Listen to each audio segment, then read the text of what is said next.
Welcome back for those of you who are, subscribers to the channels, and for those who are new, welcome. I'm Matt, and welcome to Matt Goes Rogue, a place where we're going to talk about the new video game releases, new trailers, industry updates, and much more.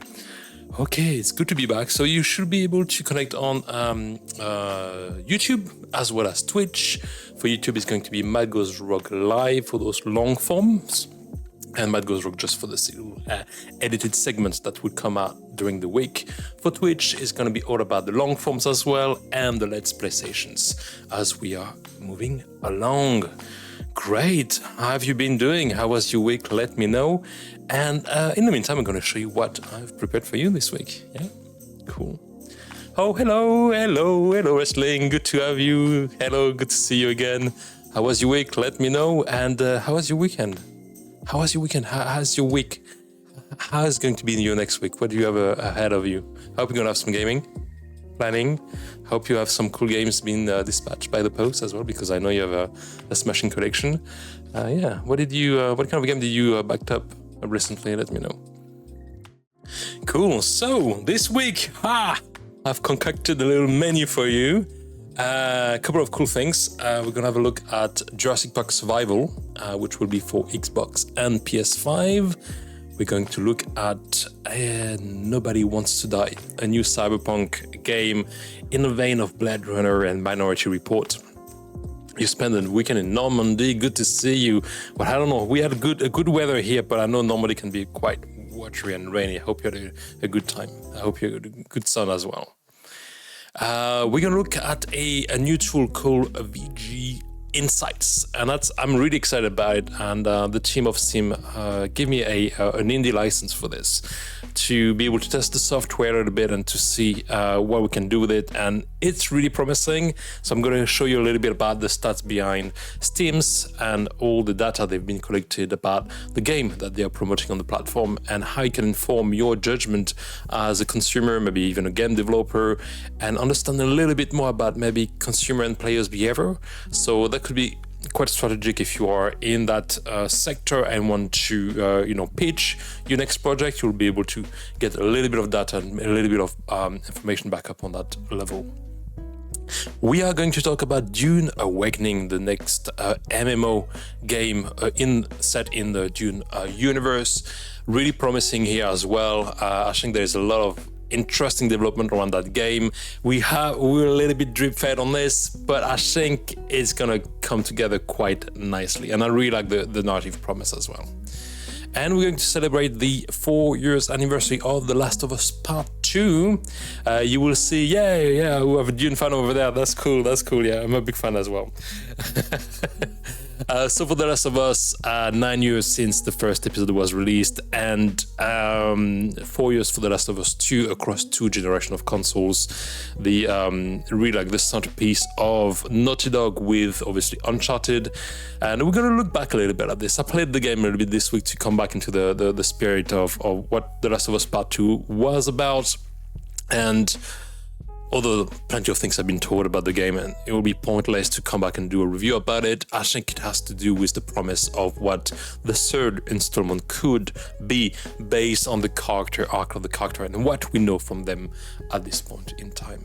So this is it. That's the menu for us today. We're going to do a couple of pit stops as well on the website of MattGoesRogue, so I can give you a bit of updates about what I'm doing over there and how you can, make the best of this kind of content, or look for more on the website. And as always, if you have any questions, please drop them into the chat. I'm happy to have a chat with you. This is what it's all about. It's about catching up, talking about cool stuff, good games, and having fun. Here we go. So if you are all ready, buckle up. We are getting ready for No One Wants to Die. Here we go. So we do have really a new Blade Runner, so to speak, game for what we had Cyberpunk 2077. But there is a new game in the making, and I am quite curious about this one. I think the studio behind it really captured the spirit of the cyberpunk kind of investigation, neo-noir atmosphere of Blade Runner, but also mixed it with some element of Minority Reports and some other kind of sci-fi references from the pop culture, generally speaking. I'm going to take you on Steam for a quick minute. I'm going to show you how it works over there. Interact with this. Here we go. So the promise of Nobody Wants to Die is that you will lose yourself in the dystopian world of New York in 2329. Immortality comes at a price that someone has to pay. In this interactive noir story, lead investigation using advanced technology as Detective James Cara, who risked it all in the pursuit of a serial killer targeting the city's elite. So you are going to play as an investigator. As we will see in the trailer, you're a bit rugged, you have your own problems, obviously drinkings and drug use as part of your everyday life. And you're battling with maybe the ghost of a person you loved before or knew before that you try to shake the memory of, but was always visiting you, and you are dispatched to investigate the murder of a notable figure of the city with the assistance of a new administrator.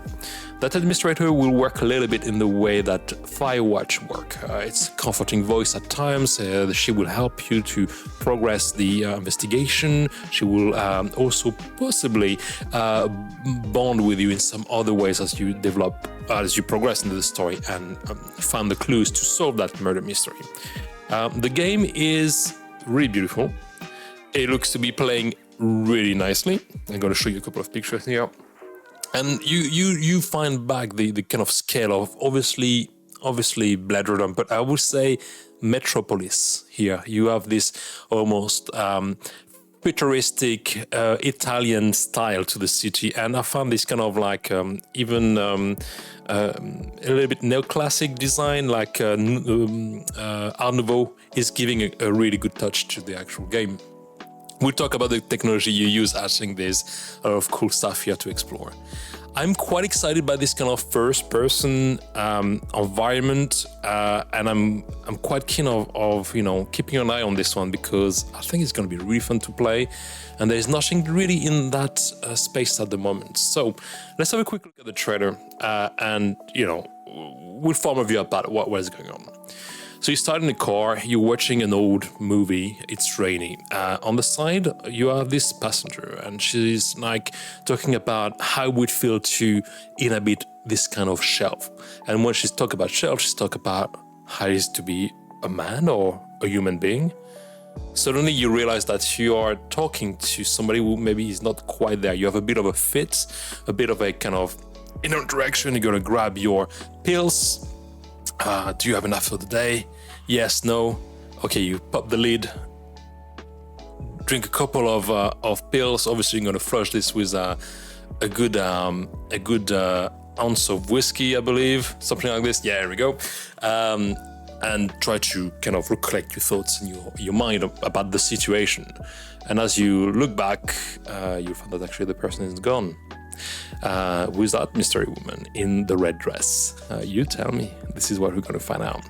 Then you're going to have a bit of a dispatch. You're going to have your the chief inspector, I believe, or your superintendent is going to connect with you and say, well, we need your help. Where are you? Can we assign you to a new mission? To which you will obviously acknowledge by yes, knowing that you have to be dispatched to your new job. That's critical hit is the game developer.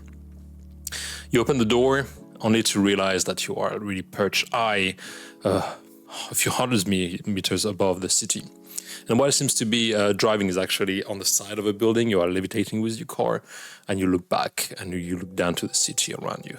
Something quite cinematic, and you have this kind of massive photographic. It's really endorsed on the Blade Runner kind of vision or Philip K. Dick version of city scale and cityscape. As you come back into the car, you will have more information about your what is going on, the situation, right? So you're going to find out that a notable member of society has been found dead in what appears to be his residence. And your job is going to obviously investigate and find out who did it and what was the cause of death of that particular character. Now, as for every cyberpunk universe, you will have technology that, will help in that direction. So this is the guy that has been killed maybe a few hours before, until the body was found and you've been called to help. And you would have also an assistant, a voice, a female voice on the other side of your receptor that will guide you, that seems to know a lot about the background, the lore, who are those people. So she will guide you and tell you exactly what to do. She will prompt you basically to proceed with the quest and the task of the process. So this is your guy. Okay, you're gonna try to reconstruct him in a way that you find that maybe he was wearing a shelf, maybe this body wasn't his body in the first place, and his consciousness has been implanted into that body. So you're going to try to maybe make him look presentable for the other members of society, but I'm not sure you're going to even manage to do that, or if you do it just about that. Yeah, there we go. So you're going to be able to maybe investigate a bit closer what is the situation. And you're going to have a bracelet on the side of your wrist that will help you to bend time. So as you find clues in this particular area, or in homicidal environment, as part of your investigation, you will be able to have a vision of what happened in this area before. So you're going to recollect those clues like a puzzle, and the scene will be seen to you as a kind of flashback, a little bit like Minority Report, I would say, where you're going to be able to go forward and backward in time and maybe observe the scene in a different angle and maybe see something that was hidden, or a character that was, maybe in the shadow, but who was present somewhere. Yeah, Altered Carbon is actually a very good reference. Thank you so much for that, Wrestling. It's absolutely down. Yeah, you're right. Altered Carbon is that mixing with Blade Runner and Minority Report. I think that's pretty much the promise.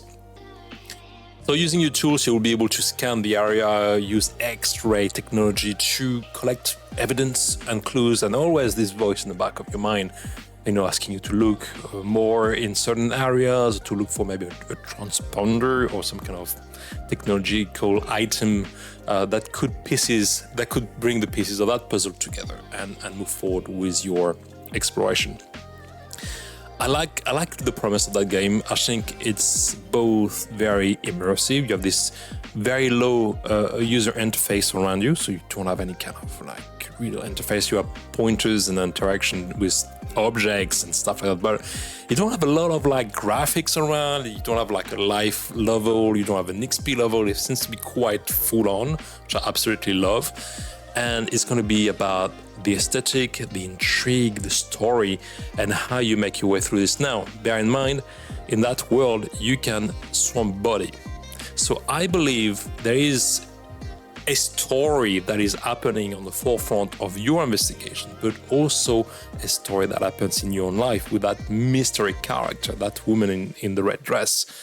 Maybe you're going to find out that your body is not your own body. Maybe you're part of the bigger picture. Maybe you're going to be corrupted at some point. Maybe you're going to have to hide some kind of misappropriation of body using consciousness transplant technology, whatever that's called in the game.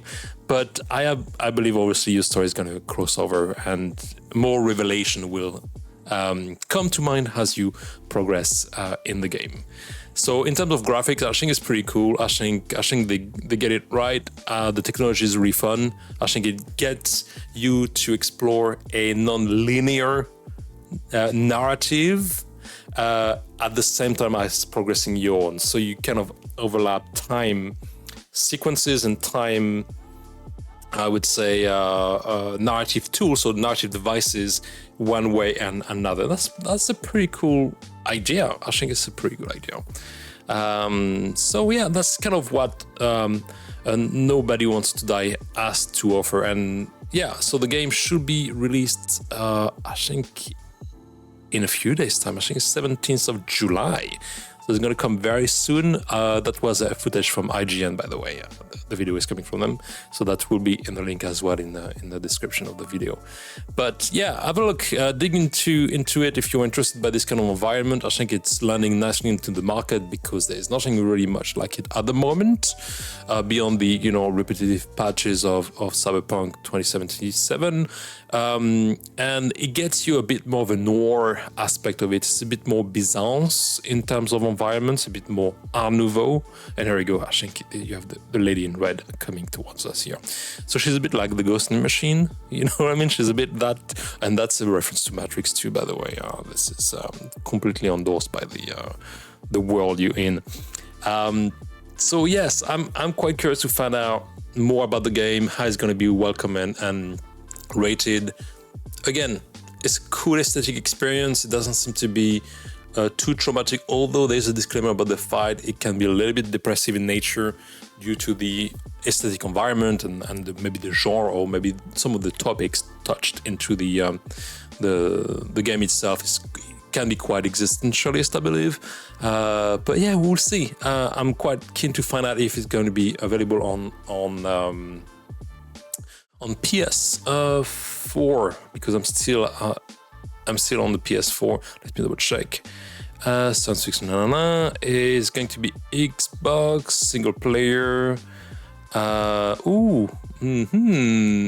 Is it available on PS? What kind of console is it available in? I don't know. Well, I would double check. I'll put that into the description as soon as I have the information. I can check on the website as well. But yeah, I'm excited about it. To be honest, I think it's going to be pretty cool, and a good investigation. Doesn't seem to be a very long game on the get-go, but I think it can be a really cool aesthetic investigation to proceed. Here we go. So nobody wants to die. All right. So what is new on the side of MattGoesRogue? Well, welcome back, first of all. Hello. So the website is getting together. So I've posted all the latest videos and the little stream segments. So as you know, I do have 2 YouTube channels at the moment. I'm gonna have MattGoesRogue for the small, shorter segments, topical segments and videos, edited a little bit more, and MattGoesRogue Live, that is dedicated to this kind of chat and kind of conversation and a little bit of catch up about the industry and what video games have to offer at the moment. So those kind of chill chat can take a little bit more time. I'm not going to edit them too much. I think there's a flow to it, and I'm kind of trying to be authentic through what I'm doing.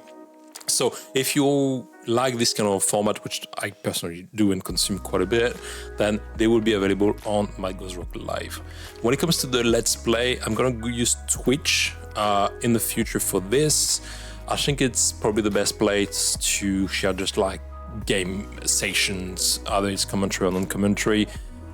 I would normally go for YouTube because the encoding of YouTube is a little bit better than Twitch. There's better discoverability, but I think there is also a passionate community about video game and gameplay on Twitch, so that will be where I will be going moving forward. Now, if you look at the different section of the website, so we got all the little ones. For the Let's Play that are a little bit longer, I'm kind of put the video here when the embed is available, and I will be explaining a little bit more about the different part of that session. Okay, you don't want to show yourself? All right, fine. Going a little bit more in detail into what the game was about, or was maybe some of the grind, what kind of narrative opportunity, certain levels or interaction presented for the player and the character involved into the story, etc., etc. So it's a little bit more in depth. It's a little bit more analyzed, a little bit more digged into it, and I think that can inform. If you are a storyteller, if you are, for example, a GM or a DM, if you are a game developer, that can help sometimes point out, some of the mechanism and tools that are used in today's video game, most especially open world RPGs, and how to tell story in those kind of free roaming environments, which is very unique actually, and that we are just starting to master or just try to get better at it anyway. So this is what the website will be able to do. Now, there's also a little bit of an update with regard to Amazon and the Amazon affiliate program. So I've registered to it, so you'll see here, and that means that occasionally, I'm not going to do it all the time, obviously, but occasionally when I find it's relevant, I can point you towards some of the games or products I'm using to stream or to play or to, have fun and create content. Should you're interested by doing the same thing or using the same stuff. Now, the way it works is that generally speaking, through validated purchases, Amazon will give me a small kickback based on purchase performance to the platform, but that doesn't come at an extra cost for you. So Amazon they will basically reduce the margin a little bit through, the advocacy and the kind of promotion I've been doing at my hand. And for you, you will be paying the same price as advertised on the website. I'm not putting my hopes up on this at all. I'm just saying maybe that's a good way to, some people might want to give back a little bit or contribute to the channel. That's a way amongst others to do it. It's well used on YouTube and online for content creators, but there is no obligation at your end. I'm not forced to do it either. And if I'm recommending anything, it's things that I'm using or things I have sufficient trust in to advocate about it. But again, it's going to be very light touch. I'm not going to build description of video with 50,000 links. I think it's kind of bloat the experience. But if you want to use it and it's relevant to you, then great. Please use it by all means. That could help me at the end and maybe upgrade my equipment or, help the channel to do better or cover some of the overheads. There are other ways to help as well. There is a Ko-fi account for MattGoesRogue that is available where I'm posting the content as well. And we'll see in time. I think so moving forward. I'm here for the fun of it. I'm here to share my passion about it. But I know as well as a consumer of YouTube content that, you might enjoy giving back or you might enjoy contributing in some capacity. And I'm doing it on Patreon for different content creators, etc. And I enjoy being part of the journey too. So here we go. So the door is open. You'll have plenty of options, but no obligation by any means. And never put yourself into financial stress, by this kind of, expression of generosity, okay? Liking the channel, being here on the chat, communicating and interacting is more than enough, and that actually helps the channel a lot. So, you don't have to join or being part of any of this if for any kind of financial reasons it's a bit too stressful or, it's just not your thing. It's also okay. It's no problem. Here we go. So the website will continue to obviously host all the content I'm producing and more little articles if I have the time to do more. But this is where you can find in one place everything that I'm doing with MattGoesRogue, and it's going to be at MattGoesRogue.com. Easy peasy. Here we go. Yeah, thank you so much. Thank you so much for your feedback, wrestling. It means a lot. And if you have any suggestion or even there's some content you want to see, let me know. I'm more happy to oblige and to look into it, obviously. Cool. Now I have a very cool things to share with you. So, you probably know Steam, which is the number one platform for PC games in the world. It's a huge service. It's a huge online platform. Hundreds of thousands of users are, going to the platform, buy games, and this Steam service is part of Valve, which is a bigger group, bigger organization. And about 10 days ago, I believe, I went online and saw that tool called VG Insights, and I was quite curious to develop a better understanding about the game industry, look into statistics and data, look at game performances and how to kind of make an understanding of this sector, basically. And I found this particular tool that has just been launched a few weeks before. And VG Insight is actually a tool I will be using moving forward into the channel. So I'm just going to give you a quick overlook. Here you have, for example, the rating on Steam of the best performing Ubisoft games. And what Steam does is, via the service, via VG Insights, they give you access to the API data of Steam. So you will be able to collect and analyze, compare even games based on the metrics from the moment of launch to today across various filters and kind of presets. You can see accumulated players, gross revenue over time. You can see best ratings or what was the score of all the reviews and much more. And I found this really exciting if you want to have a more granular appreciation of how certain games are working. For example, a few weeks back, I talked on Twitter, on X, about the performance of the last Tomb Raider games and why the reveal of the new Lara Croft looked like the one we know, basically. And throughout a discussion I had with an ex-user, she told me that, basically the studio decided to make the past episode canon and to rebuild the character to the version of Lara Croft we know. And that was informed by a taste for retro gaming that was getting more and more, passionate from the community, but also from the fact that some of the games perform a lot less in the past and steering away from the classic Lara Croft that we know was maybe to a certain detriment, a certain lack of profit and the ability for the player to recognize Tomb Raider.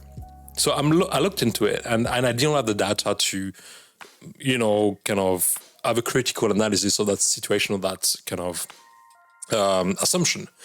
But with Vision Sight, I can do that. Here I made a short comparison of performance between Assassin's Creed Origins, Assassin's Creed Odyssey, and Assassin's Creed Valhalla.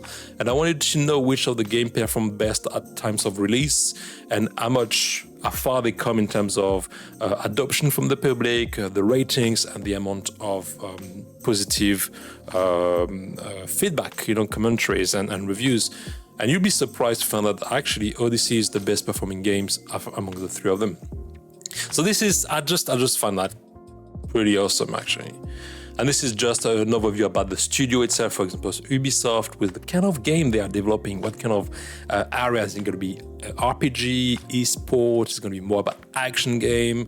And you have obviously the annual growth since the creation of the studio, of how we know, classification, and all this kind of profile of a particular studio. Now, if you are a game developer, for example, this kind of data can be really precious because it can help you position it, your offering and your game based on market movements, on trends, understand who could be your competitor. You don't only have big studios, you also have all the indies involved into that metrics. So it can help really inform how much was the cost of development, how much revenue did that game did in that period of time, in that particular genre, and kind of inform yourself about maybe the sustainability of your project or the feasibility of maybe investment in that particular sector. And for us, it gives us an idea about how it works in the background, right? It's definitely an into industry knowledge and sector knowledge. So, to put this to practice, let's have a look at CD Projekt Red, the people behind The Witcher and Cyberpunk. And let's dig in a little bit, like for the next couple of minutes. Let's have a look at this together. So for example, on that page, we're going to say, okay, well, CD Projekt Red has published 9 games. The first game published was in 2008. The latest game was 2022. So they haven't published games in the last 2 years. They published patches for the games and remastered version and stuff like that, but no IP has been released, so to speak, beyond the DLCs. The approximate lifetime revenue is $1.3 billion. Now, there might be some data discrepancy, there might be some margins of error. We need to consider this. It's still the beginning of the service, but that gives us a bit of a temperature. Now, the average revenue per game is 143 millions on average. The median revenue is going to be 30 million. And it's not a AAA studio, it's still a AA studio because they didn't necessarily secure sufficient investment or made sufficient ROI to qualify as AAA. They're based in Poland. This is the kind of distributors and kind of developers they work with. Their main focus is on RPG, followed by action, followed by adventure, followed by strategy and action. And this is the average historic data, and that relates to, bear with me, that is, I think that's the adoption for the last months. It's the units sold for the last week? No, the last months, okay. So you can track, for example, on that particular day, on June the 13th, you had 30 new users of Gwen card for The Witcher. Witcher 2 had 404 new users that can go through promotion, for example. The Witcher Enhanced Edition has 634 extra users, Witcher 3, 3,757 units sold extra, and Cyberpunk 2077, 8,800. That is interesting in terms of scope to factor those figures. When we talk about a game being very successful, it's hard to quantify it. Now you can. So then basically you will have the top ranking games. You're going to have when it's been released, the average price point. We can look at prices in a minute. The average revenue. So for example, The Witcher 3 made about $340 million. Now, bear in mind, we're talking about PC, right? It doesn't, I believe, to this day, include PS, PlayStation, or Xbox, which will highly contribute to raise that number. Global reviews, 785,000 reviews of the game. Stream rating 96 is one of the 0.1 best successful, highly achieving game in history, at least on the Steam platform. And then you can go into more details with every single one of them. Now, I found this really, really fascinating, and getting into more details will inform, furthermore, our appreciation of certain games. Let me see if I can change that. Are you with me here? Yeah, cool. So it's going to just load, just give you a minute. There we go. So if you want to go into the nitty-gritty of VG Insights, we're going to look at The Witcher 3 here, Wild Hunt. The amount of active players at the moment using The Witcher on Steam or via Steam is 23,600. Active players on the highest 24 picks, 37,000 people. It's 37,000 people playing at the same time in the scale of, one day. That's enormous. It's incredible. 96.1 positive review, 340 millions of gross revenue, 13.6 million units sold. The average playtime, I am really excited about this, so I know if I'm on the good path with my game as well. It's about 60 hours of games. That might include the DLCs. The median people on average will play about 14 hours. That makes me feel a lot better. And it's been put on 1.8 million wish list. And that's really important for a publisher to get part of that wishlist metrics.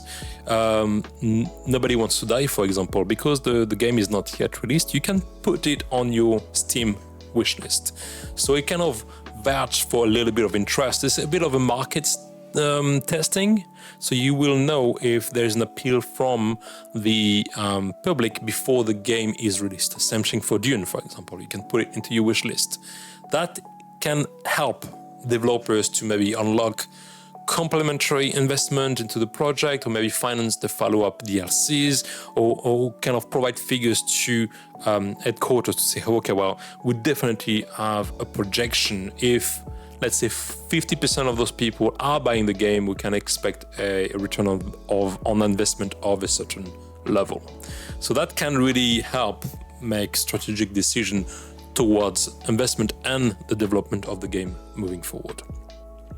Now, the price points also fluctuate at different points. You have $39, $39.99, or lower. You have different kind of metrics that will show you, as well as the price point works and the variation over time and over a year time, or maybe all time, depending on the settings you provide or you want to use.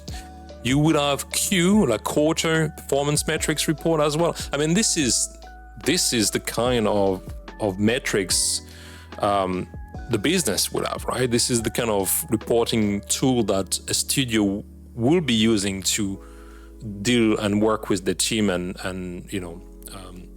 C-suite executives. So it's really cool that as a player, as an industry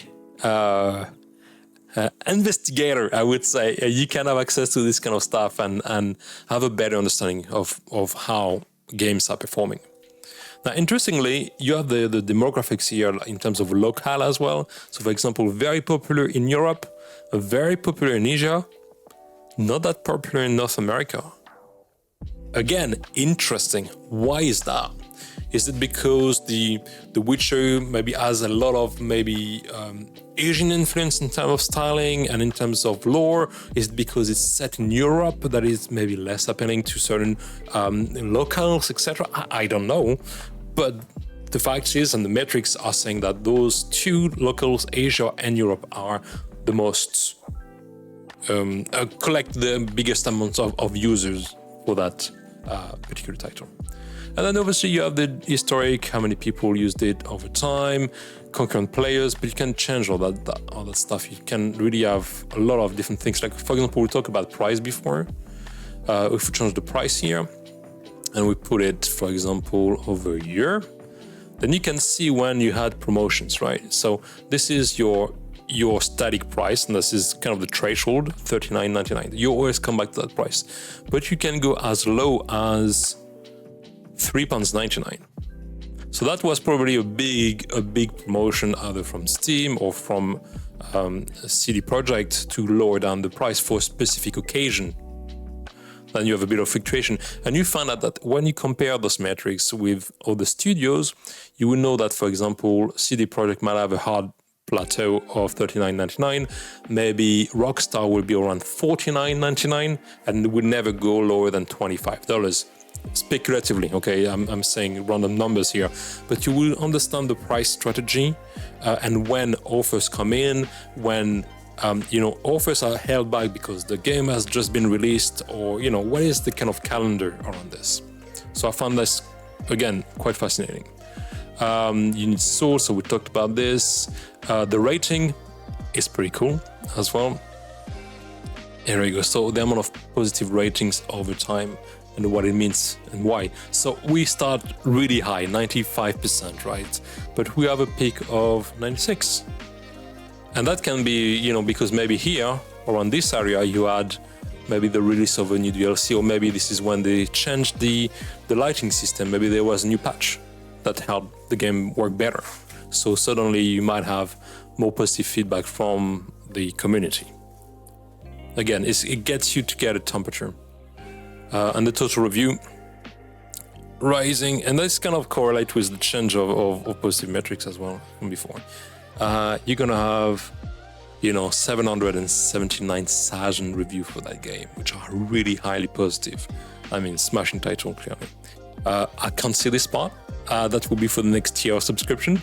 But we already have a lot. And here, finally, you will see that this game is scoring high. I mean, top 0.1%. It's extraordinary across various areas of interaction in the website.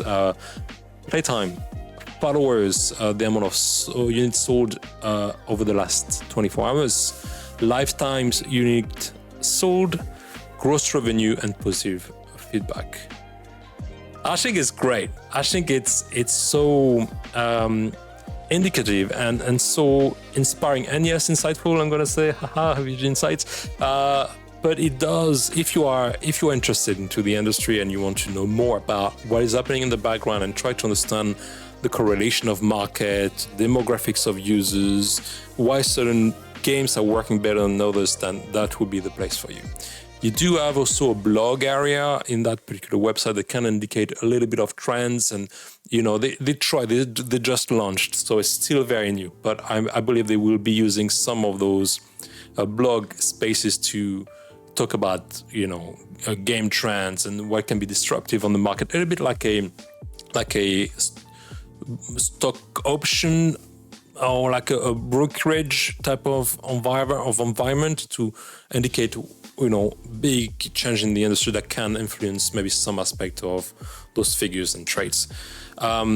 So yeah, fantastic that Steam is actually offering the public this kind of information instead of just giving an API connection, which is, I believe, completely possible. If you want to build your own interface, you can, I think, go for it.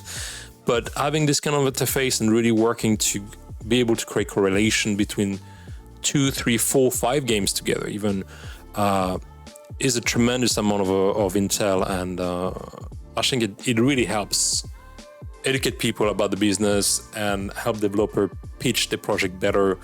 And ultimately it becomes public information, and it's for the best. I think we can get quite excited about it. I am excited, can you tell? Okay, cool. All right, so that was Vision Insights. I think the Twitter is also at Vision Insights. You can find them over there. Really cool team, really approachable, very supportive. And again, thank you so much for giving me access to the indie license here for not only this presentation, but for the one coming after this one. Whereas this video is not sponsored by them directly, they give me access to the tier, the indie tier level. So I'm grateful for that, and I will definitely use it in the next video of MattGoesRogue to go a little bit deeper into game performances and what it means for the audience and the studios.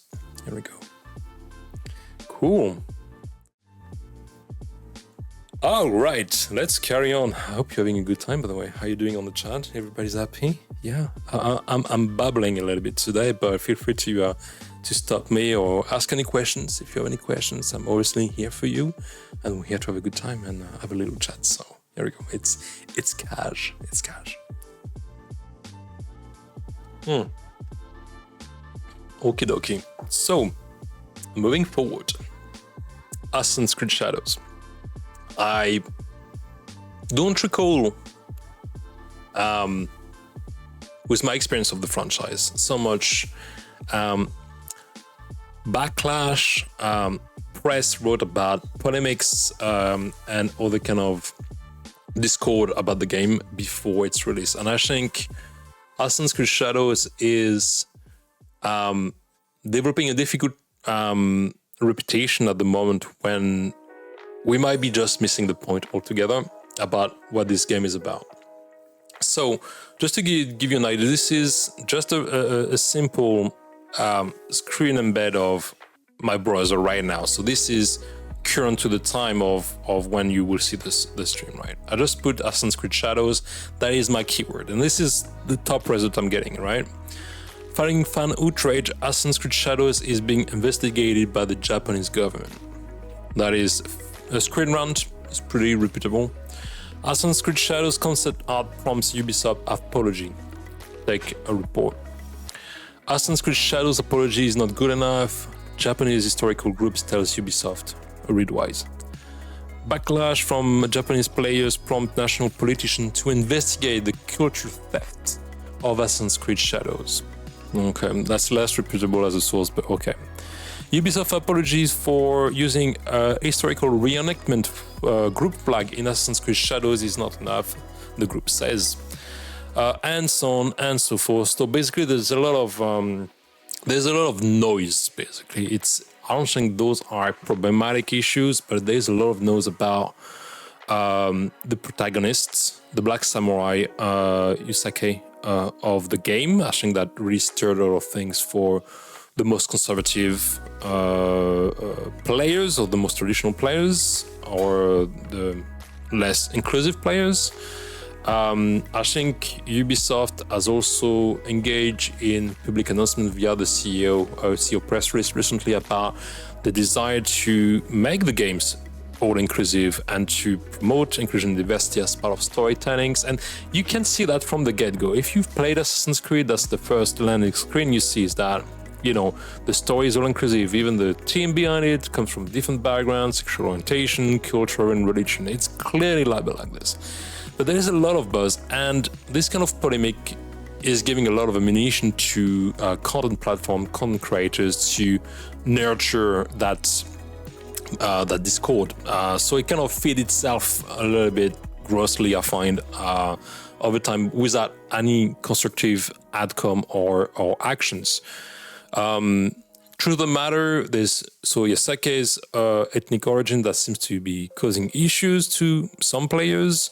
There are sexual orientation of the character that seems to be quite fluid, that also are causing issues to certain conservative players. There are now flags that have been used as part of the demo or some kind of cinematics that haven't been totally cleared by the studios and that seem to be borrowing the emblem of a historical reenactment group. So that wasn't necessarily an historical flag, but it's a modern flag of a maybe historical kind of like performance of sorts. And that's, again, it's a way to be polemic and stir the pot a little bit further. Ultimately, there's something I found positive.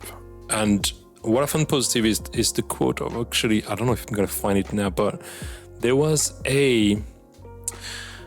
basically a quote of an historian about the samurai history and traditional feudal Japan history that says, well, we need to understand something, that Assassin's Creed Shadows is not a documentary. It's a work of fiction. It's a fantasy. And if you come from that place, it does give you not only a lot of, open doors creatively, but it also kind of start to settle a little bit of the negative buzz that can be around it. Now, obviously, Assassin's Creed since Origins, even before, Unity can look at this as, I think throughout the entire franchise actually, has made a concise effort to give us cultural experiences with, the Creed and the Templars and all that stuff. And there is a care for details, there's a care for authentic representation that are also serving a fiction, a story. And even if Yasake is a original, real human being that lived at the time, and that was the first Black Samurai of the time.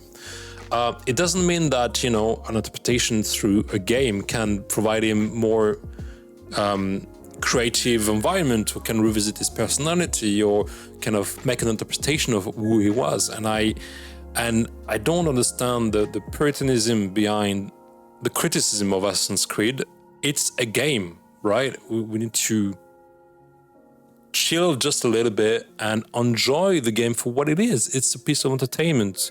You can go, if you adopt this kind of logic, then what do you do with Game of Thrones, right? What do you do with, like epic fantasies? Are you going to be like, well, this is anatomically incorrect, a dragon should be more like this, etc. And that's fine. I know there's probably books about anatomical dragons and the way they should look, but those are creative outlets.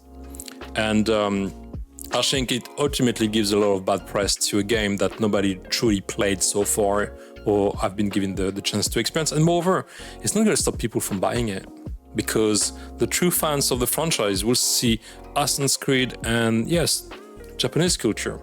Great, let's go for this. And they will probably buy it on the first week of release. This is a lot of background noise. It's really amplified on socials. And I think it's a shame because, again, it kind of shadows the work of amazing artists, people who work on that title for years, who also deserve to have a successful launch and to let players give feedback. And I think if you're interested into Assassin's Creed, really give authority of judgment to people who are practicing the game, who will be playing a few hours and a few weeks after release, or maybe a month after release, to have a bit of a cooldown period and analyze really if the game works, and is it problematic or not? Was that flag an issue in the game, or was it not? After all, is it just an opportunity to, get a bit of media attention, etc. I'm a big fan. I will play the game. I'm really curious to see what they're going to bring on the table with that particular title, and I'm quite excited about it, as much as I am excited about Star Wars LToU. So I think it's going to be a really good year for Ubisoft, but they need to right now navigate a lot of controversy about certain points that are actually non-consequential either to the title, to the character, or to the future popularity of the game. So again, a lot of noises.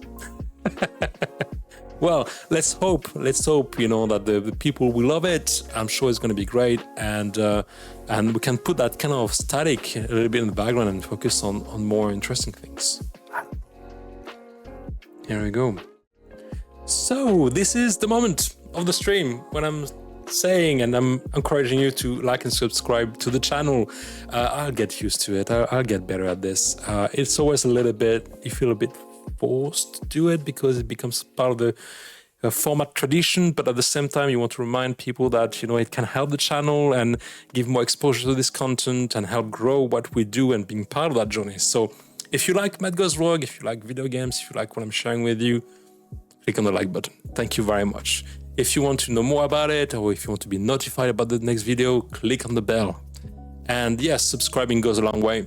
It's going to help the channel to grow. It's going to help other people who have maybe the same taste and passion as you have towards video games to discover this content and being part of a bigger community. And so we can share our views, agreement, disagreement, and a love for video games at the end of the day. So thank you so much for doing that. I'm very grateful for all of this attention, gesture, consideration, and yes, it means a lot. Thank you.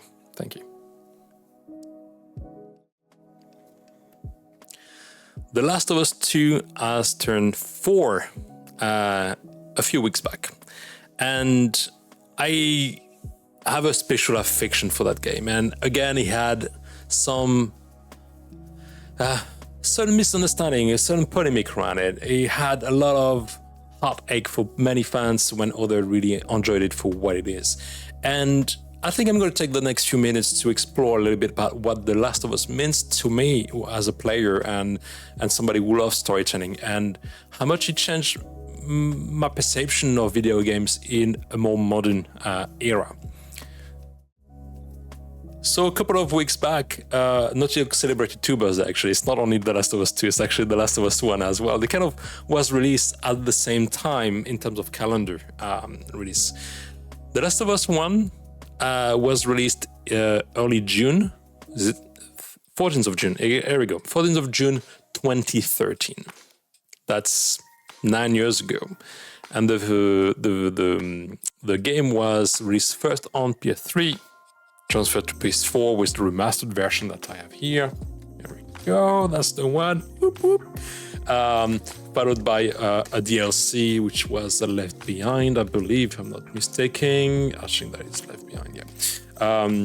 A little bit optimized for PS4. And a few years after, June 19th, 2020, The Last of Us 2 was released. Those 2 games are really central to Naughty Dog, the studio beyond Uncharted, and have demonstrated a mastery in storytelling, user experience, and a new revisitation of the post-apocalyptic genre within interactive entertainment.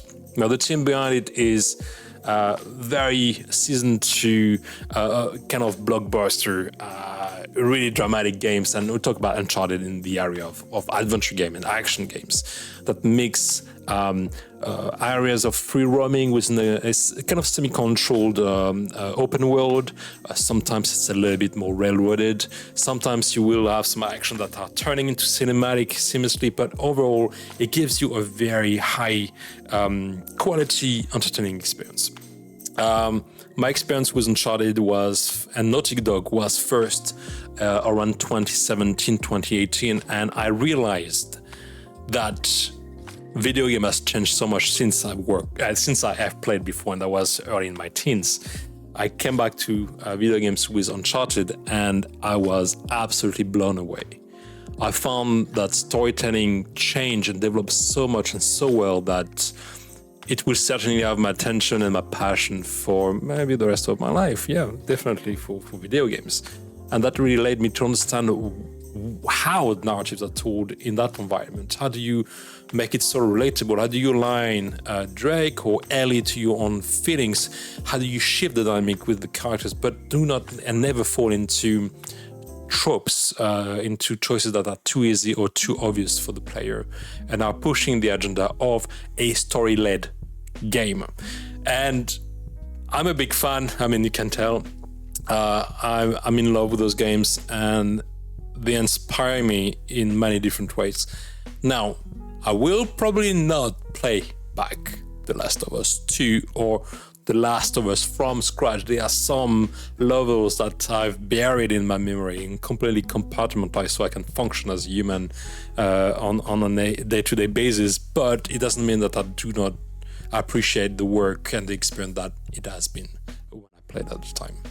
So, what is it to expect from Naughty Dog moving forward? I think everything has been pretty much said about those games. There is no point me kind of being nostalgic about it or trying to dig some kind of analysis about The Last of Us 1 and The Last of Us 2 and how far they come. I think a lot of content creators have done this, very elegantly and quite,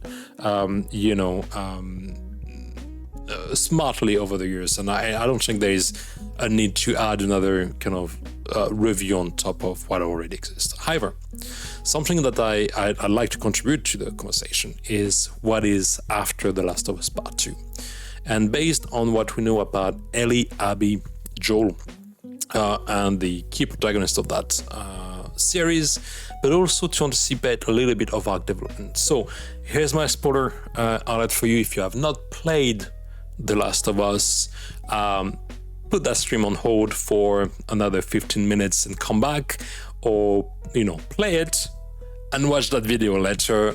It will be there on the channel, available whenever you want. I just don't want to spoil it for you. It's such an iconic game, and I think your experience as a player will be changed forever after The Last of Us, for sure.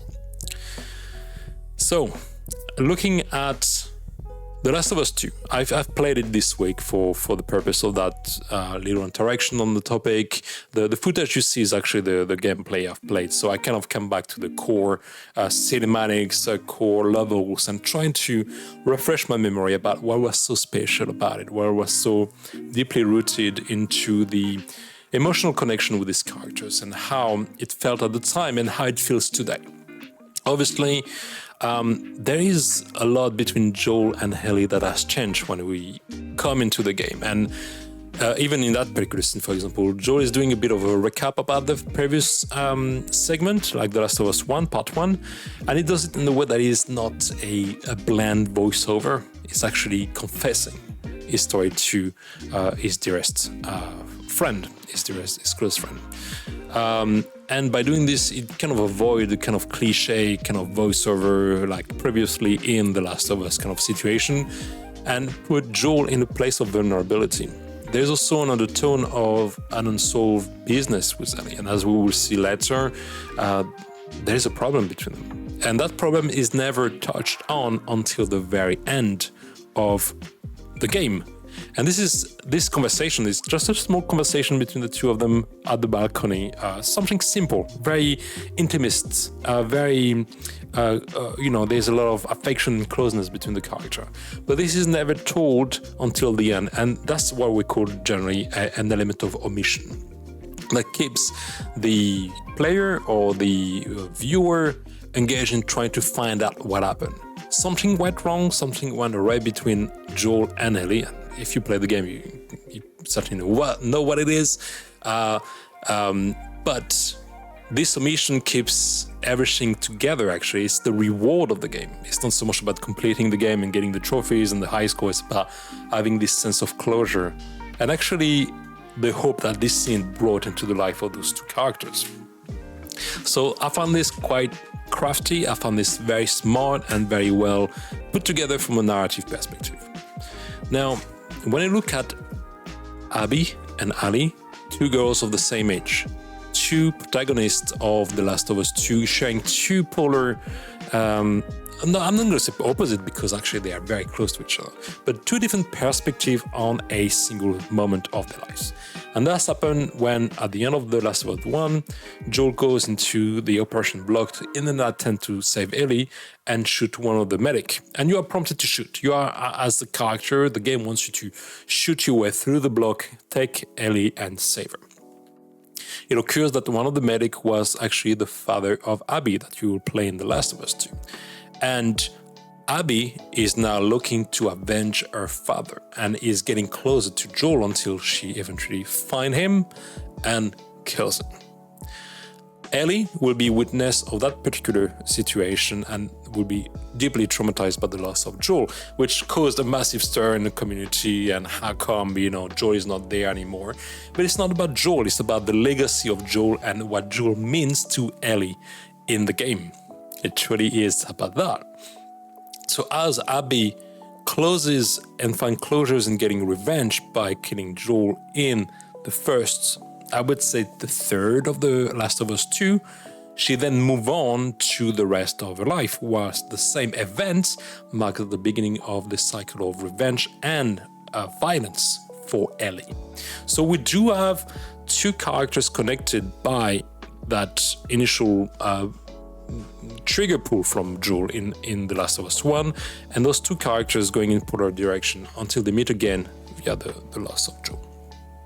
Now, you will be working and playing as Ellie through the game, and obviously you will try to find out, the person who killed Joel and get that revenge. And you will progress through the game driven by that urge to find closures and retribution in a way that can be incredibly violent and destructive, to the point of compromising your connection with the community, to the point of missing out on having love in your life, on having a family, on moving forward, actually finding a sense of overcoming grief in a peaceful way rather to come with the expectation of revenge and retribution. On the other hand, Abby has moved on from the loss of her father and the revenge she imposed onto Joel, and she is actually developing a greater sense of empathy with the people around. She's actually questioning the dogmatism of her own group and the people who are kind of highly militarized and kind of like trying to get position and different areas of the map under control. She is questioning the fundamental of this group. She is supporting and rescuing, caring for Liv, which is a Scar character, a young Scar, which is seen as some kind of cultist, basically, in the game, and really put into perspective that this character is just a child. So she developed a new sense of empathy that Ellie has completely lost. And this is what, when Abby meets Ellie in this kind of theater, backstage theater, not only is it very hard for us to play as Abby confronting Ellie, because we love Ellie, right? We protected her. She is precious to us as much as she is precious to Joel. So confronting her is tough. It's kind of unnatural, uncalled for. You don't want to confront her. But it also shows that Ellie has become a ruthless killer over time. And having this sense of perspective makes her a very dangerous character. So shifting from Abby to Ellie give us this kind of multi kind of perspective on the purpose and the impact and the implications of revenge, and where does it start. This is all about the cycle of violence. Ultimately, Abby and Ellie will confront each other in a way that is described only in the last part of it, and the closure of the game will be there. Ellie will come back home eventually. That is kind of a little bit of the end.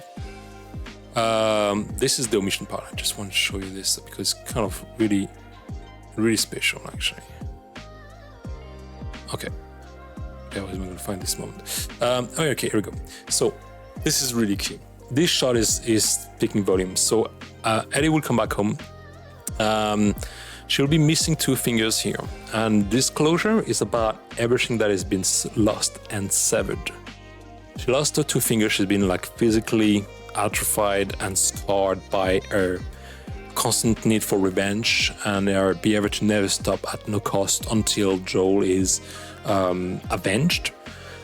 She is subject to PTSD. She has terror attacks as well, so her mind is really deeply affected by it. And her relationship with Dina, which was bringing promise of a family and a better life, a relationship, is also completely lost now. And as she walks into that house, you'll find that there was just the promise of a relationship that is maybe no longer here. And the question is, was it worth it? Was it worth it at the end? Would you was it the right thing to do for her to put everything on the table at the cost of losing everything for the simple matter of revenge, which, you know, if you play the game, you know how this pays off, right? So looking at this, we're left with two characters, one that lost everything and that now will move forward to a place of maybe mitigating a relationship with Dina moving forward, or reclaiming that relationship in some ways. And we have Abby, who is back in the world, back in the wild, having learned to already soothe the relationship with her, care for her, and move forward from the trauma of the loss of her dad. So here's my hypothesis about what could happen in the next episode of The Last of Us, and we'll see. I'm probably wrong, but we'll see. Maybe there's a couple of elements that will be, aligned with the character arc of those two characters. First, I think we will learn more about Joel, and we will learn more about the omniscient part of his life. We know he did some on-call things. He was at some point very ruthless. He killed many people, and that will probably follow up in terms of revelation, and we'll learn maybe a little bit more about his dark side. The second thing I'm hoping for is to actually see Abby becoming more of a protagonist in the next episode, simply because she has developed more emotional intelligence. She is more of a protector, and she stirred away from the military dogmatism of a group. So now being back, we don't know where she is. I mean, it's speculative, but being out there, I think she will be likely to maybe lead now, being a leader for a group of resistant, or maybe a group of people who would try to rebuild the world as time goes by. For Ellie, I think it's time for her to mitigate, to reconcile a relationship with Dina, to reconcile a relationship with the Jacksonville community, to let go of Joel, which is pretty much what she's doing in that scene in many ways, but also to rebuild a life for herself. And what is left after this? What is left once you have sacrificed everything to avenge the person you loved in that video game? What is it that you are left to do? So she starts from a blank slate, but I think she will have to do a lot of efforts to improve her life and the connection with others, and stir away from that dark hole in which she evolved for the last episode. Will Ellie and Abby meet again? Is possible? Could they work together again? I think so. I think they can come to a form of understanding that they were quite similar. They were quite actually close in the loss and the pain they shared, and that can create some powerful bond. So I'm hoping to see Ellie and Abby together again. I'm hoping to see Ellie's fixing a relationship with Dina, and I'm looking forward to know more about Joel, and having this understanding that you can do the right thing for the bad reasons and the bad things for the good reason. You know what I mean? So I think ultimately, if you look at the big themes of The Last of Us, part 1 is going to be about protecting. The second one is about avenging. And I think the last one will be about mitigating or reconciling. And if they're working on the trilogy, maybe they're going to work with more themes and more titles as we go along. But if they want to do something quite consistent and current and solid, I think that this could be that kind of direction. This could work anyway. Anyway, so that's me for The Last of Us Part 2 and The Last of Us Part 1. Happy anniversary to Naughty Dog and the amazing people who have worked so hard to give us those titles, both for the creative leadership, but also for the little people, the little hands that have done such an incredible work here. I think we know it's hard. I know it's a lot of pressure. Your work, your artistry, your talent is not overlooked. And thank you for sharing that with gamers and members of the community. Those two games are very central to my love for video games in general, and I'm, again, very grateful for having them in my life, basically. So thank you.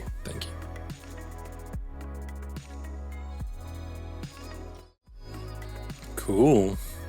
Shall we talk about Dune? Shall we look at Dune Awakening?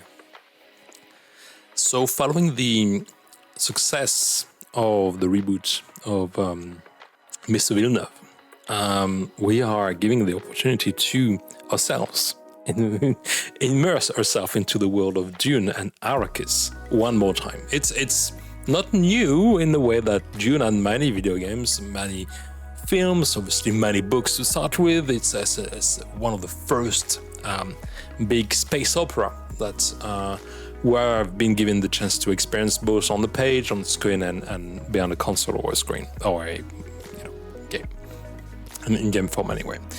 And we're giving you a chance now to explore Dune as an MMO.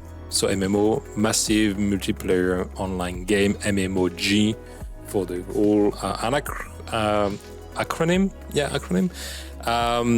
And we will be giving the opportunity to re-explore that story once again. And if anything, this is actually my first point of concern or skeptical feedback is the kind of constant recurrent revisiting of the same themes and the same planets and the same dynamic.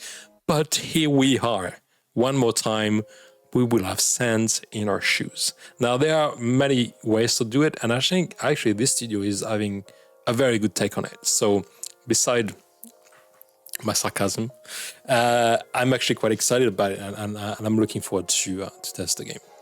So let's have a look at the trailer. Now, the trailer, I like it. I like the angle of it.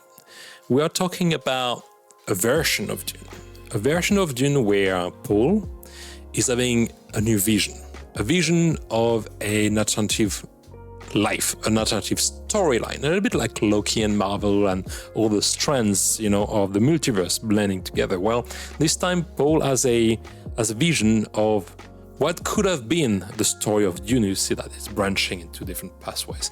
A different vision if actually his mother would have given birth to a daughter as the Bene Gesserit would have required.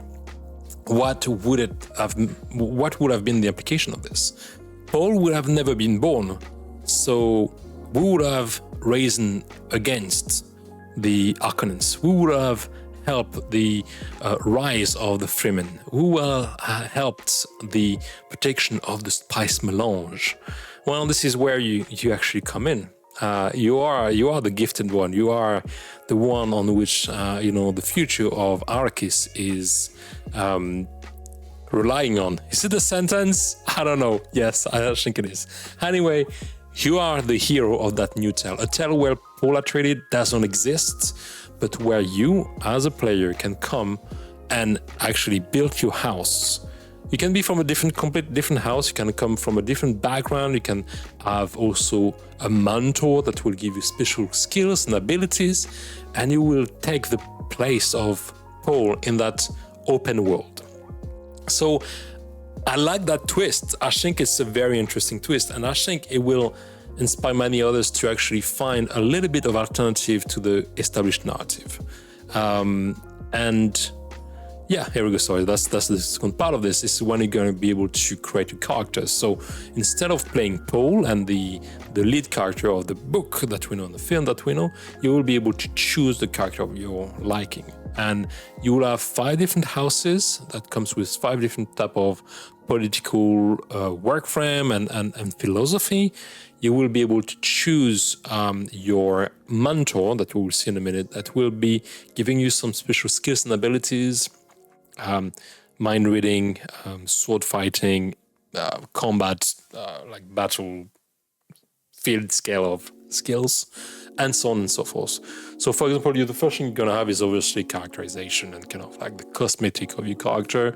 You can choose your gender. You can choose a little bit of your origins. You can choose how tough you are, how skinny you are.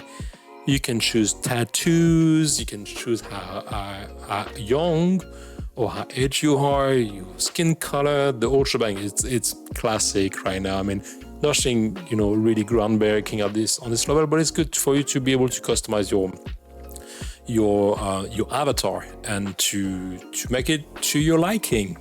Whether it looks like you or not, or, has blue hair, or doesn't have any hair, or have like, again, some cool tattoos. I definitely have tattoos on mine. Here we go. So this is just a little bit of cosmetic. It's very Baldur's Gate 3. It's very, it's classic now to any kind of simulator that we know. Cool. Yeah, I like it. I think it looks good. I think the animation and the texturing of the characters is okay.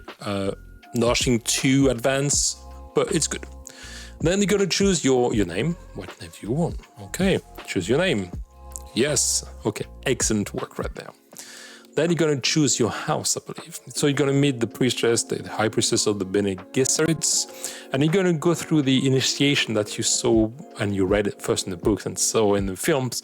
You remember the box when you put your hand in it? This is what you're going through. So you're gonna choose your house first. And that will come with certain leverage, with certain skills, with certain kind of, I would say, a cultural work frame around your character and what it means, and how it's going to play as part of the political transaction aspect of the game once you are in Arrakis and you're trying to build rapport with the other representative of the houses and the population and the Emporium and the Arcanins and all that stuff. So it's all very customized around that. Then you will choose obviously your mentor who trained you so far. So different characters will have different abilities, and those abilities are transferred to you as a character. So you will inherit special skills. It's a kind of subclass system basically that helps customize your experience. And so what you experience as a player will be different from somebody else playing the game. And that is, in all fairness, pretty cool. Now you will have this done. You're going to go through the process and through the ritual of the black box. I think the poison is called the Bongjabar. I think that's the name.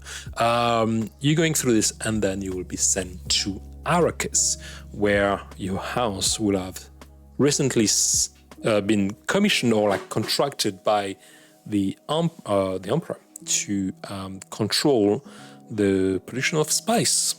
Here we go. So basically you do follow the established narrative of Dune that you've read in books, that you saw in films many times, that you might have even experienced as part of tabletop RPGs or board games sometimes. And this time you're going to do it with a custom character that can bring a little bit of variation as far as skills, abilities, and political leverage you can use as part of your game experience, beyond the cosmetic approach of things. So you are revisiting the myth, in fact, of Paul as part of your game experience. And you'll be expecting to obviously meet some of the beats of the established story and meet some iconic characters as part of your journey. Now, one of the questions I have beyond that kind of establishment of character and kind of narrative work frame is how the MMO part plays into that game, because it feels really kind of entrenched into a strong reproduction of the narrative of Dune. So that's something we're going to do together. So obviously you do have the website, it's all available here, and you will see many content to help prepare your experience. You have many blog posts. We're going to talk about the MMO in a minute, but you do have those kind of little podcasts and interviews about the devs, the ambition, what they want to do. So there's a lot of buzz around it. We were talking about wishlist a little bit before.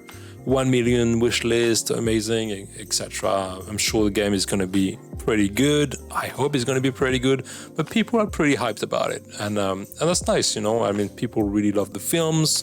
I think it's a way to re-experience the grand scale of that tale and to put yourself back into the shoes of Paul. Yeah, Paul, who is also known under many names on Arrakis, depending on who is talking to. So, the MMO part, right? Let's have a look. So, Dune Awakening, what makes it an MMO? That was my big question when I look at this content for review. And my understanding of MMO I'm not the player of MMO to start with. I'm very kind of solo storylines, and I'm a bit of a solo player to start with. But MMO for me was World of Warcraft, like really big, large multiplayer world when you're gonna have maybe season actions or season events. You're gonna have maybe a storyline first that you can do as a collaborative game, and then you're gonna have bits that belongs to a form of calendar of events, or maybe some access to certain precious items or kind of loots and big boss that comes out of a little bit nowhere, but that kind of keep funneling the interest of the players into the servers and get them engaged into gameplay and social activities. That is what I have as an understanding of MMO games. Now, I haven't read this section, so we're gonna look at this together. But I have the feeling there will be a part of the game seems to be really aligned with storylines and maybe story quests versus some aspect that will be a little bit more open world and collaborative. How they're going to sort of strike that balance, I don't know, but maybe we're gonna have some answers. So let's dive in. Okay, so what makes Dune Awakening an MMO? Again, massive multiplayer online game. Hi, my name is Joel Bylos, and I'm the creative director of Dune Awakening. We keep referring to the game as an open world survival, massively multiplayer online game. And I understand that this has fueled a lot of speculation among players. I am going to explore what it means to call a game an MMO and try to be as candid about our server structure as possible. I will also be using a bunch of terminology about MMOs that you may or may not be familiar with, but I will try to explain it as I go. So MMO versus MMORPG. We are very deliberate in our communication about Dune Awakening to use MMO and not MMORPG. Games like World of Warcraft, Final Fantasy XIV, and Elder Scrolls Online have defined a type of progression and core game loops that typify the modern MMORPG. Things like classes, quest-driven progression, endgame trade, level gating, etc. Dune Awakening walks a different path. Okay, it's a survival, open-world crafting game, and while its feature contracts, which are a form of quest, and journeys, which are also a form of quest, they are not core focused on the player progression system. They are designed more as an open world sandbox experience than the traditional quests in a MMORPG. Also, Dune Awakening is more focused on crafting and building driven progressions, exploring a technology tree, and crafting weapons, tools, vehicles, and bases. We don't have a level gating on item, for example. So if your friends wants to craft and hand you the best weapon in the game, 5 minutes after you started playing, that's fine. All right. The part of the acronym that we share, the massive multiplayer online, that's where we start to differ from survival games. Does it make sense? Okay. I'm trying to educate myself a little bit. What is survival MMO compared to survival, to a basic standard survival game? Well, the survival genre has exploded in the last few years with a lot of unique spins and approaches to the core formula. And with this explosion has come a myriad of different approaches to server and multiplayer setups. There are single-player survival games like Subnautica, or The Long Dark. There are small group multiplayer survival games like Valheim or The Sons of the Forest, which allow a group of friends to play together. I believe like maybe Duo or like that Prison Escape game as well. There are larger survival games with officially hosted servers like Conan Exiles, Ark, or Rust, which generally allows dozens of players to play together. This game tends to have some common traits, such as a single large map running on a dedicated or client-based server. Dune Awakening has a server structure more in common with MMOs than survival games. There are also large-scale multiplayer systems in place to support social gameplay, but competitive, both competitive and collaborative, in areas shared with hundreds of other players. Okay, I'm trying to make sense of it. For example, the exchange allows you to buy and sell items with other players, a feature commonly associated with MMOs, and yet it's also unlike most MMOs due to the lack of level gaining. If you can buy it, you can usually equip it. The Lansard feature also shifts away from being only survival or only MMO. Starting to lose the plot a little bit. While we can't go into the full details of the feature just yet, we can explain the basics. It's inspired by the in-universe Lansard, a galactic council made up of the great houses. The Lansard decision can result in sweeping implication for the entirety of Arrakis and how people play the game. So it's kind of like a dominant force that can really shift things and shaking maybe the equilibrium of your game or the world you play in.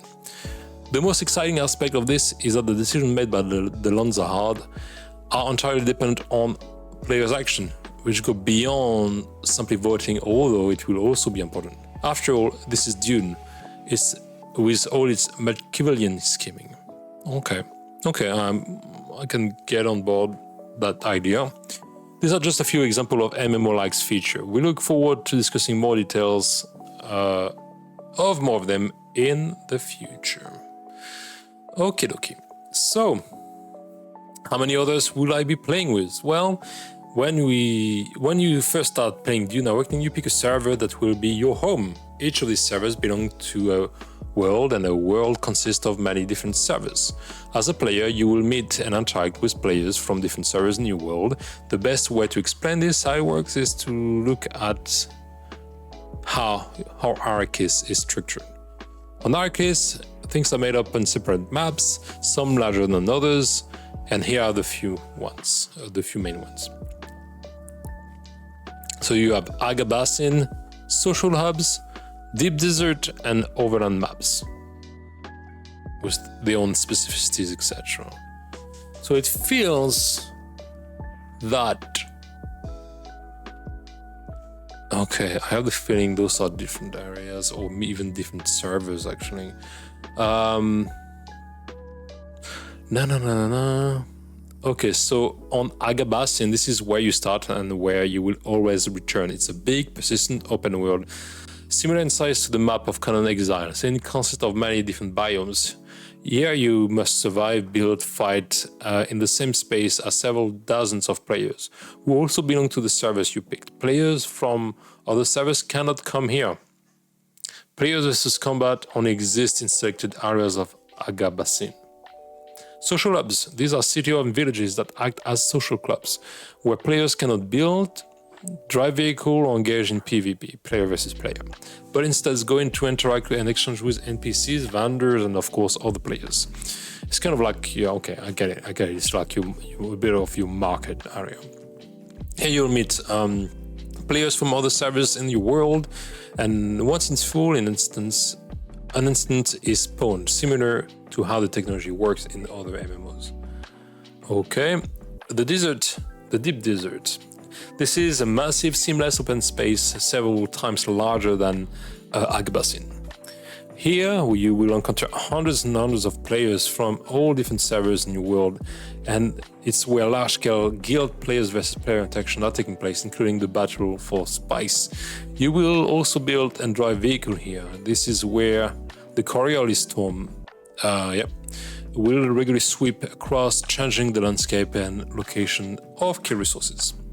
And you have the overland map. This is large maps, but separate maps that are connected by an overland map of the entire northern hemisphere of Arrakis. And it shows players moving around in real time. This is where you move between Agabasin, the hubs, the desert, the deep desert. Traveling across the overland maps consume fuels and water, and if you run out before reaching your destination, you will automatically enter a zone when you must scavenge for more. So Agabasin is your base camp. This is kind of like your micro world. Then you go to social hubs to connect, trade, exchange stuff. Okay, this is kind of your interaction area. Then you have the deep desert for like the big battles, where Agabasin is going to be more PvP, maybe a bit more arena. This deep desert environment will be large scale, massive battles, probably from a different, even a complete different camera perspective, I believe. And then you have the overland map, which will be maybe the mapping of all the players, or most of them, is it? Okay. And those kind of traveling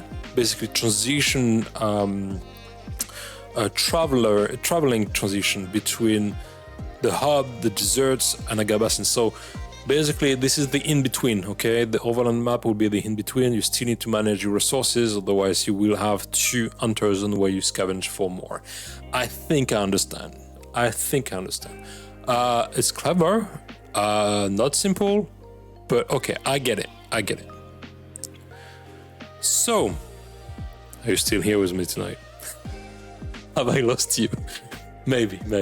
So the overland map, beside making the world feel seamless and connected, give us the flexibility to expand after launch. Okay, so they give themselves a bit of contingency.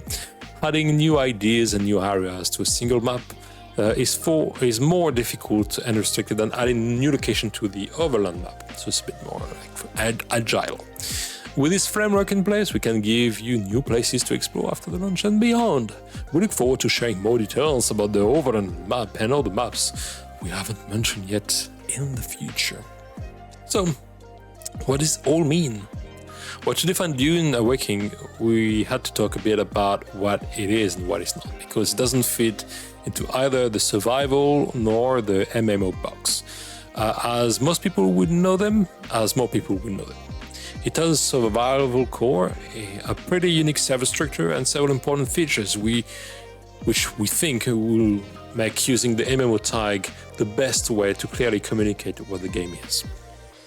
We believe Dune Awakening complex server structure, where hundreds of players flow seemingly between servers and as they move from different areas of the game world, is doing something that other survival games are not. Wow, you're gonna need some serious hardware structure and maintenance on that though, because if your game progression includes transiting from server to server with your own kind of mapping and environment, you don't want to keep people at the door.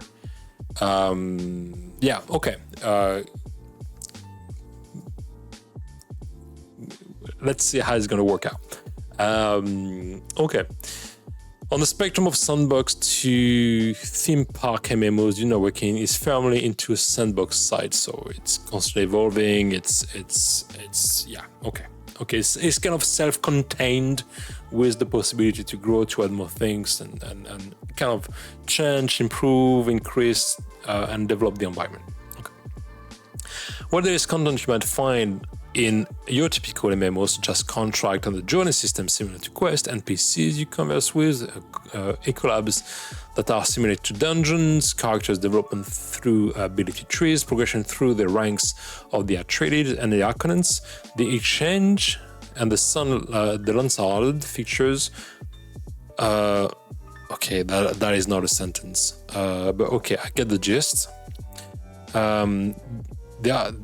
They're not really good with their. Sorry, I'm just realizing the grammar and the punctuation is not really great. I'm struggling a little bit. Okay, so let's do our best.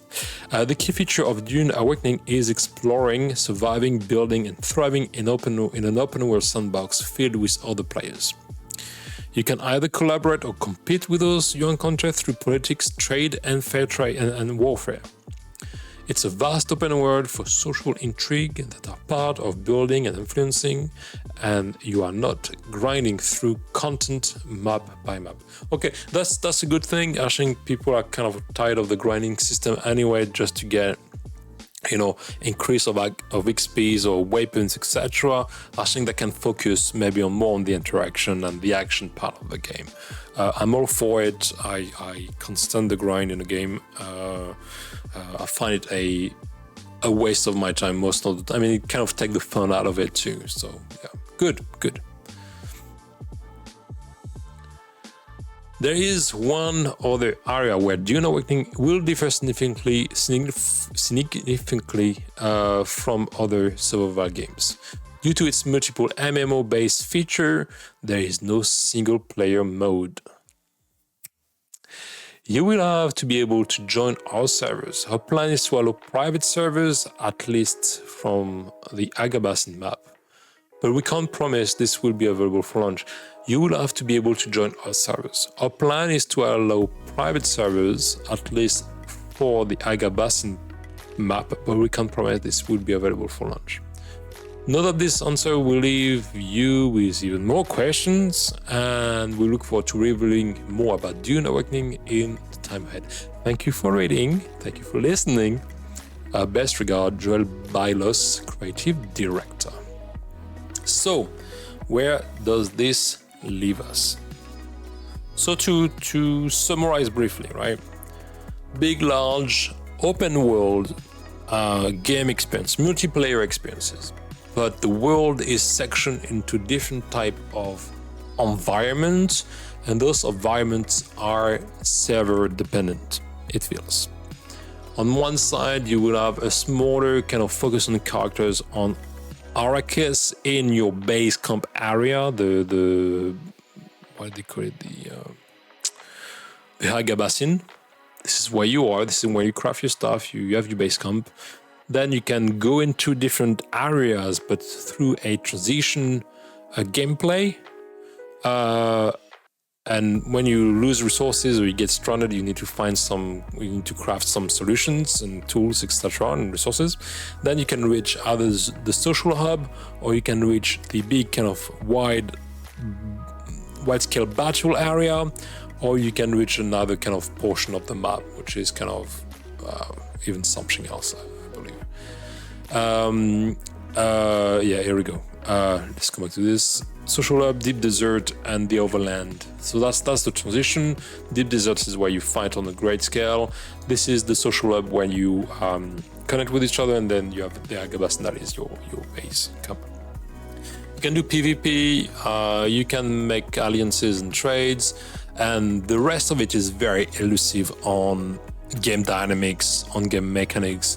It's very elusive on the calendar of events that they would throw at players in there, and even how much planning ahead they are, scheduling. I mean, how much ahead they are on the sustainability of the game, and how enticing it's going to be for players moving forward. I'm sure they thought about it a while ago, and they have a clear plan of action, clearly, but it's not really explored here.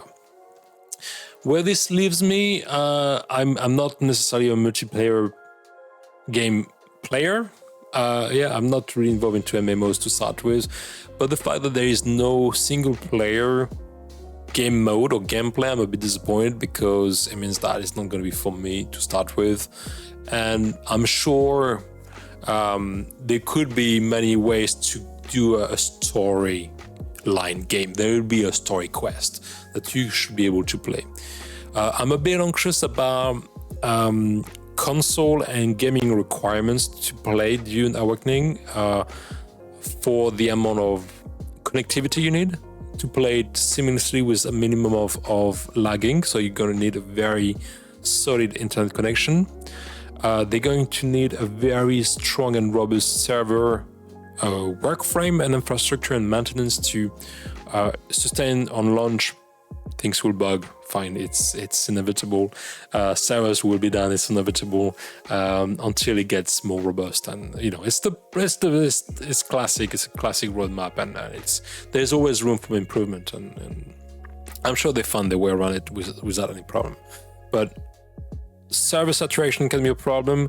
Not only server saturation of the game, but also the server saturation of your area, which can be another issue. And overall, I would say access to next-gen console or very robust PC to run the game, which will leave a lot of people out of that experience, at least for a little while. I won't be able to play the game because I don't have the necessary gear to play it. Simply put, I won't have the sufficient resource on the PC to run it, or or PS5, for example, or kind of like a new gen Xbox of sorts. But I'm sure if you guys are used to MMOs and you have the gear to do it, I think it can be really, really fun, really interesting to play. The trap of the Dune franchise is to misunderstand what Dune is about. Dune is about political strategy. Dune is about the shift of power. And sure, you would have the battle and the action, but be careful about the redundancy of these actions. They will really have to make the content appealing, different, enticing, and really even creative, because there's so much you can do. Or maybe it's just me not being very imaginative, but I felt I've experienced Dune already in so many different forms that a game like this would have to really add up. And whilst you stay in the tranche of the genre and the IP, you need to bring something on the table. And I am not sure yet what it is. But we'll see. Let's be hopeful. Let's be surprised. And I'll probably do another kind of look at Dune after launch and try to get a little bit my head around it. But really ambitious stuff. Clearly, it's a one-of-a-kind kind of game, both in its definition and the way it's going to operate. It can open the door to a lot of other formats around this kind of structure. And I'm sure both the fans of the genre of MMO games and the franchise will have a great time. I mean, it's clearly crafted and tailored to this kind of players and demographic of players. So I'm excited to hear what you think, and if you will play Dune Awakening. Again, I'm really open to the experience. I will need some help, or maybe somebody to loan me some gear. But that sounds great, and it won't be without challenges. Here we go. That's my little segment on Dune Awakening. Hello les jeudis. Hello. There's only one more. Ultima Online. You know what? I think you were referring to the medieval fantasy game that you shared with me recently, isn't it? Ultima Online. It feels a little bit 8-bit, isn't it? It's a bit retro gaming. I think that's the one you're talking about. Okay, I think that's the one. Cool. Well, here we go. Dune MMO coming up soon. Yeah, that's the one. Excellent. All right, let's move to the next segment, and this time I would take you back to a very, hard to say, nostalgic part of your childhood. I'm going to take you in a park with dinosaurs and a very large door that opens on an island. Jurassic Park Suvival will be released later this year on Steam, PC, PlayStation 5, and Xbox Series X and X. Here we go. Jurassic Park Suvival had its trailer launch a few weeks back. I haven't covered it yet, and I just wanted to take the time to actually collect my thoughts about it and to tell that little presentation.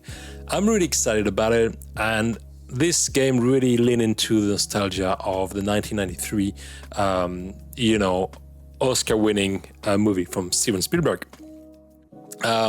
We are yet once again invited to push the door of Jurassic Park and to test our survival skills with crustaceans and dinosaurs of a different time. So if you are part of the fandom of Jurassic Park, you're going to welcome that game with open arms. I am really excited about it. I think it's going to be really fun to play and actually really well aligned with the style of game that we can see right now with Indiana Jones and the Golden Circle. And I think it really fits that gameplay philosophy and this kind of action immersion, like first player experience. So let's have a look together at the trailer and let me know what you think. Okay, I'm gonna narrate this. Okay, welcome to Isla Nubor. Somewhere near Costa Rica, there is an island with dinosaurs. So clearly we are back where we left off in 1993. It's literally set during the escape of the island, because that was the hut of Harlan Grant. The complex is deserted. We haven't quite had yet the final scene, but we have in that center a character. and that's going to be us. We have been left behind during the exodus of the island, and we are left in Jurassic Park the way we know it in the film. And we're going to try to survive and escape the island as part of the game. That's kind of funny. We're back to the classic scenes of the kitchen. We've seen this, right? I mean, this is cool. So that's really leaning into the nostalgia effect of what Jurassic Park means for people of my age, actually, you know, past 40 now. So I saw it at the cinema, you know, I was like 9 years old. So that speaks to me. So there's obviously a strong appeal right now. It's really hitting the mark. You're going to explore the island. You're going to try to find your way out. Now, there's not a lot we can tell about the game beyond that kind of cinematic. So it's a little bit speculative still, but they definitely know what they're talking about. Now, kudos for the matter of diversity and representation. That's definitely a positive addition to the series and something that, you know, I'm really celebrating. So well done for choosing a female character from a diverse background and really putting the lead in that position. That's great. Yeah, the kitchen is stressful. I agree.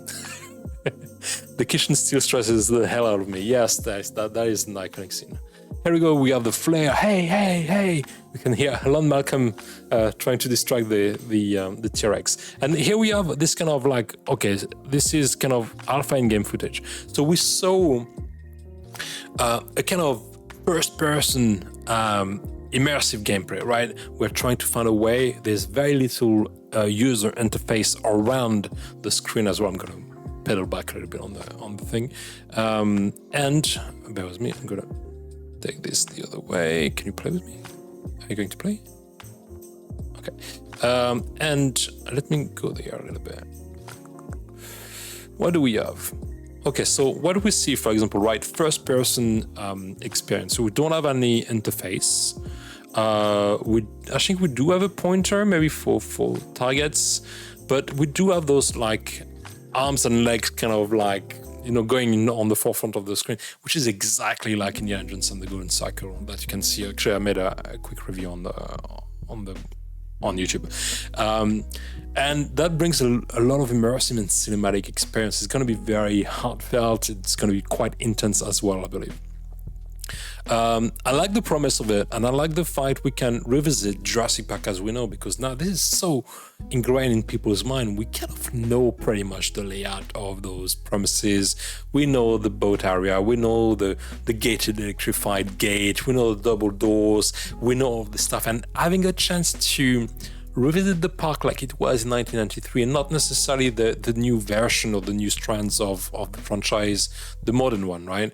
Coming back to the roots in a game that can be maybe completed in, I don't know, 10, 15 hours, 20 hours maximum. Great. I'm in for it. I think that could be really, really fun.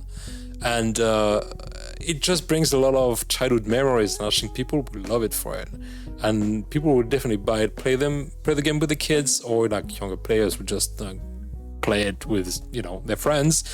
But yes, that's great. And I'm hoping to see more games of that pattern of blockbusters coming out in the next year to come, because that's cult. And I think it's going to be really fun to play it. It's going to be really fun. So here we go.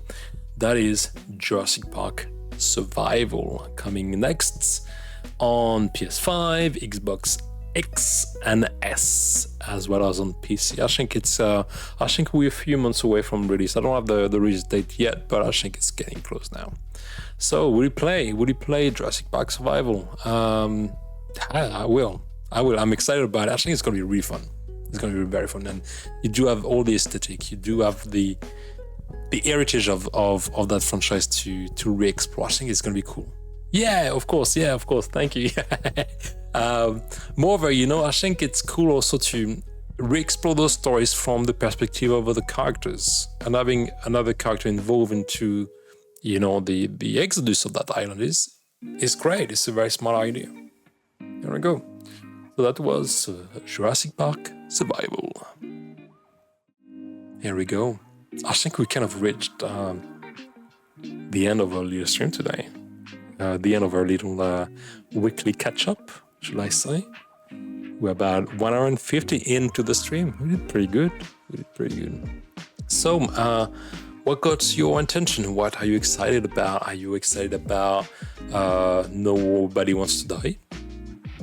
Are you excited about using maybe VG Insights to understand more about the economics and the statistics of the gaming industry?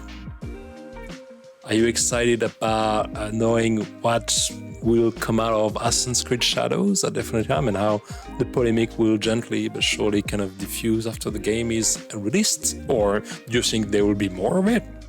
We'll see.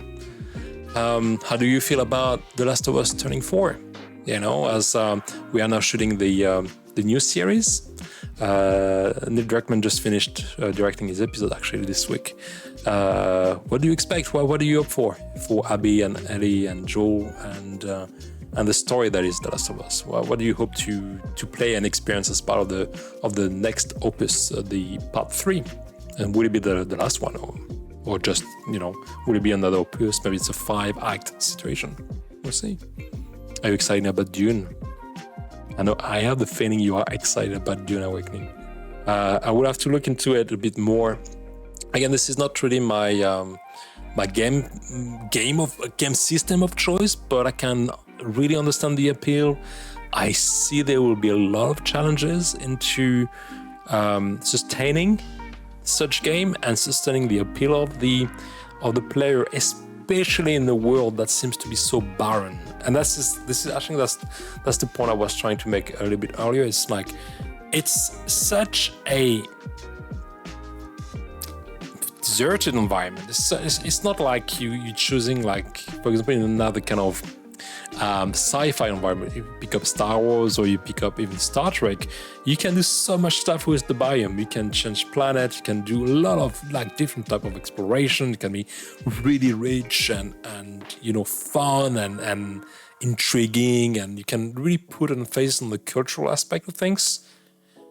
But with Dune, you're stuck on sand, man. You're gonna be like, this is it. This is as good as it gets.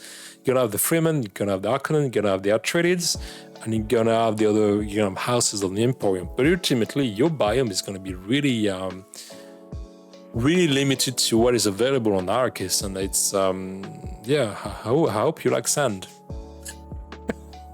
I hope you're gonna come with some sunscreen and yeah, sufficient water. And yeah, I don't know. We'll see. I feel it can limit a lot of options, and it's well. But again, I can be completely wrong about it, and I'm really excited about being wrong about this actually, and to be surprised about the creativity of the dev behind and how the game will sustain. Because this is the challenge, and it's not only to launch, it's to, especially in the open world, is to sustain the interest and the engagement and the return of players, and to grow. So to make it a place of cultural and collective appeal for players to start and continue playing in that environment. And what do you compete with as well? You know, what is opposite Dune Awakening right now that could take those players to their own platform, their own franchise, and their own game? So that's something we can look into maybe next time. Do a bit of a comparison to see what is in the market, or what will be in the market at time of release that could maybe shift players from one game to another. We'll see. Here we go, and we talk about Jurassic Park. So that's clearly a favorite for today. I think that's another choice for me, and again for filmic reason, for an appeal to childhood and nostalgia. So yeah, I'm looking forward to all of this. Cool. So if you don't have any questions, or if you actually do you have any questions about today, is there something you want to share right now at the end of the stream? If you want to chat about something, it's completely cool. You know, I'm really open to that. If not, it's also okay. I will then close the stream, and I will edit some of the topics we discussed today into smaller videos that I will put on the main channel of MattGoesRogue, so you can just like look at the segment on Dune, for example, or Jurassic Park, without having to go through the long form. And if you like what you saw today, that's great. Thank you so much. It means a lot that you were here. Give the video a like if you enjoyed it. Give the channel a subscribe. It goes a long way. The notification bell, that's cool as well. It helps, you know, give you a bit of a heads up when there's a new video coming up or when I'm about to stream, so you know we can catch up and we won't miss anything. Lucky will just try everything. Thank you very much, Paul. You're very enthusiastic, and thank you for your support and for being here. You're a great friend. I really appreciate it. So as always, so I will advertise all of the stuff on YouTube, on the traditional channel, on the website as well. I'll push stuff, on social as always. If you have any suggestion, request, let me know. Send me a notification on the Discord, maybe, if you want to join there as well. And in the meantime, thank you for joining. Thank you for being part of that story. Thank you for connecting online. I wish you all a great week. And happy gaming. Bye-bye.